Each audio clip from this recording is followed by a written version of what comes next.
घर से दूर हो जाता घरवा तोर सुनता। पापा जंग बैसिल के बेटी पापा तोरे पास। पापा जंग बैसिल के बेटी पापा तोरे पास। चंदा सनक मुहावा के बेटी चंदा सनक मुहावा के बेटी काहे तेरे छरुदा। चंदा सनक मुहावा के बेटी काहे तेरे छरुदा।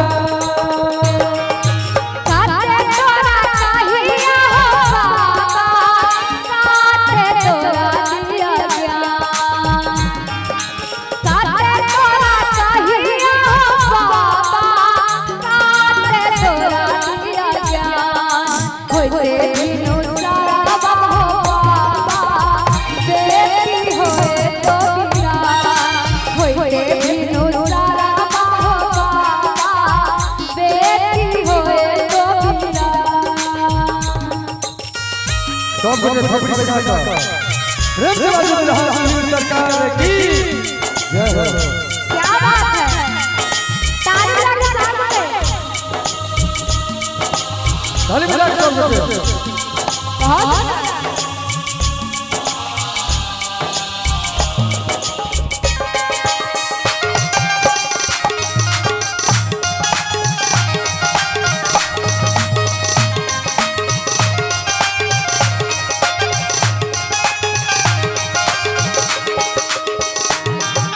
पापा जंग बैसिल के बेटी चाचा तोरे पास।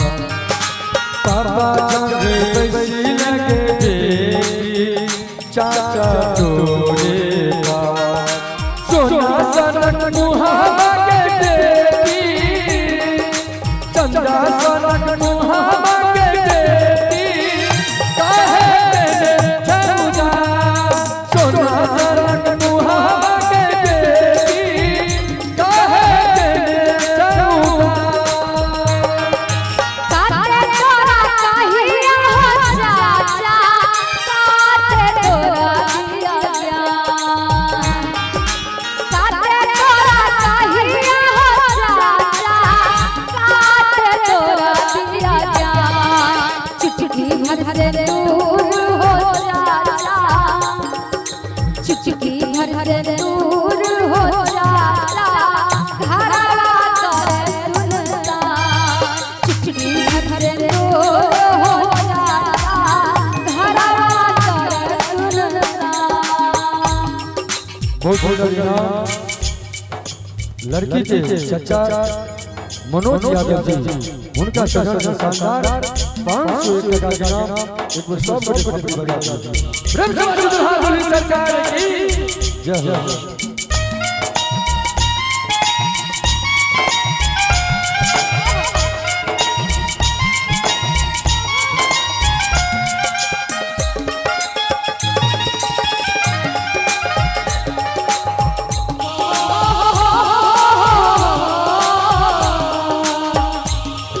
और चाचा जब है चाचा जंग बैसिल के बेटी मामा तोरे पास।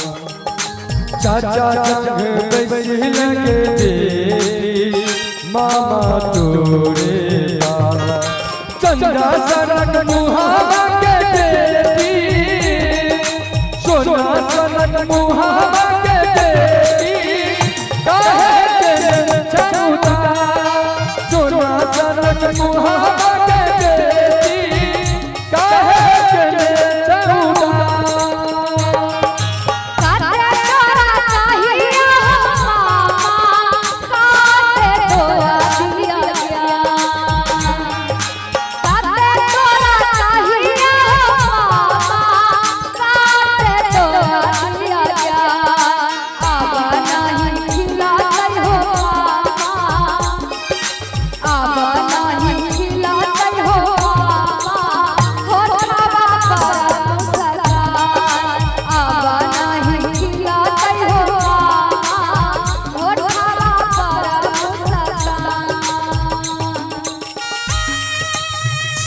जय जय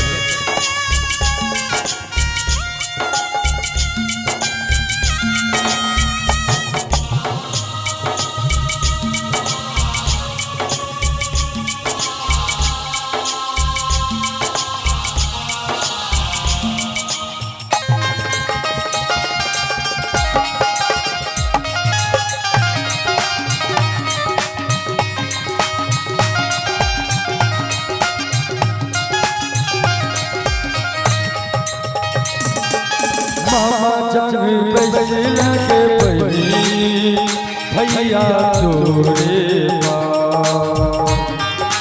मामा जान पैसे लगे पहली भैया तोरे सोना सनक मुहावा के पहली काहे जने चंदा चंदा सनक मुहावा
सोना सनक मुहावा के बेटी काहे के चंदा जीवन से दूर हो हरारा कर सोना सनक मुहावा के बेटी काहे के चंदा